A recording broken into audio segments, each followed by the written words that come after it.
Tense complete है, हमें लगता है कि उसको पैसिव वॉइस में परेशानी नहीं होगा, they can do easily, easy way में आप लोग चेंज कर सकते हो। First all of we are going to study passive of simple present tense. Simple present tense, present tense का पहला simple present tense.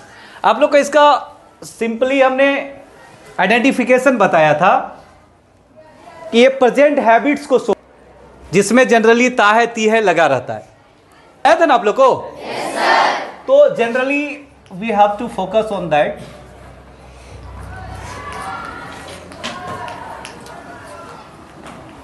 Same will be here. अब हम लोग first positive sentence whom we say assertive और affirmative sentence, उसका structure बताएंगे of simple present tense.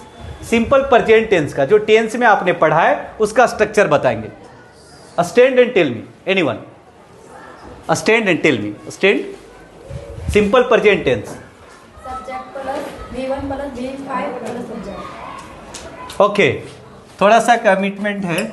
Subject plus verb का first form या वर्ब का 5 फॉर्म प्लस ऑब्जेक्ट, इसको यस या ईएस फॉर्म भी कहते हैं। Sit down, understand? Yes sir. You all have to understand this one. Now, tell me one example from this sentence. One example from this sentence. Tell. Stand. मैं खाना खाता हूँ। I eat food। मैं खाना खाता हूं, मैं खाना खाता हूं। शुभम वेट, यूनिक रूल्स बता रहा, note that you all have to remember for the passive voice. Understand? V1, V2, V3, V4 and V5। M, R, B, was, were, been, being and is। This note you all have to remember. ये note जो remember कर लिए, rules जो मैंने पहले लिखा है वो कंप्लीट कर लिए, और टेंस जिसका कंप्लीट है, तो I think you won't get problem in passive voice of any tense. किसी भी टेंस का पैसिव वॉइस में आपको कोई प्रॉब्लम ना होगा, ये कंफर्म रो अपने आप में।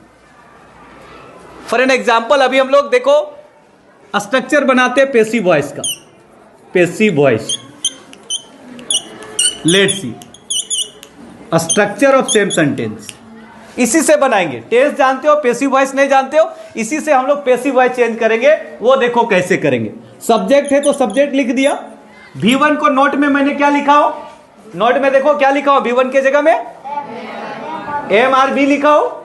One thing you will have to keep in your mind that B is used in future tense. B को हम लोग फ्यूचर टेंस में यूज करेंगे। बच क्या गया उसमें, M/R, M/R plus subject over V1 over V5।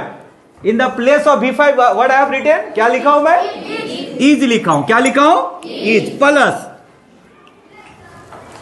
Plus not object. आप लोग को रूल्स में मैंने कुछ लिखाया था कि all the times we use third form of the verb, V3 use करते हैं। क्या लगाते हैं इसमें, V3। तो V3 लगाएंगे, बाय भी लगाते हैं, एंड देन ऑब्जेक्ट ओवर।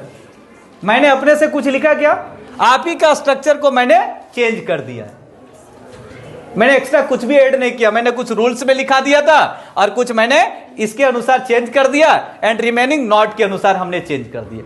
इसको आप सही तरीके से लिखना चाहोगे, इज MR लोग करते हैं, लेकिन according to that I have changed, इसके अनुसार मैंने इसको बदला। Understand now let's see. अब इसका पैसिव बनाते हैं। हमने आप लोग को बताया था कि सब्जेक्ट जो होते हैं पैसिव वॉइस में ऑब्जेक्ट हो जाते हैं, एंड ऑब्जेक्ट जो होते हैं वो सब्जेक्ट हो जाते हैं। तो अब यहां ऑब्जेक्ट जो फूड है वो क्या हो जाएंगे, सब्जेक्ट। इसका पैसिव कैसे बनाएंगे, खाना मेरे द्वारा खाया जाता है, खाया जाता है। Very simple. Now let's see subject क्या होगा, all the student tell me. Subject food, subject क्या होगा, MR इज, क्या लगाएंगे, फूड के साथ क्या लगेंगे? Yes, is. With singular we use singular verb, singular subject के साथ सिंगुलर वर्ब यूज करते हैं, हमने इज लगा दिया। Then after third form of the verb, इसमें वर्ब क्या है? ईट का V3, eat ate eaten, you people know very well, eaten. द्वारा किसी का है तो बाय लगाया यहां, बाय। किसके द्वारा है? आई। आई का ऑब्जेक्टिव केस क्या होता है? Me. That's all about. Understand now? समझ में आ गई? ओके, चलिए नोट डाउन दिस वन।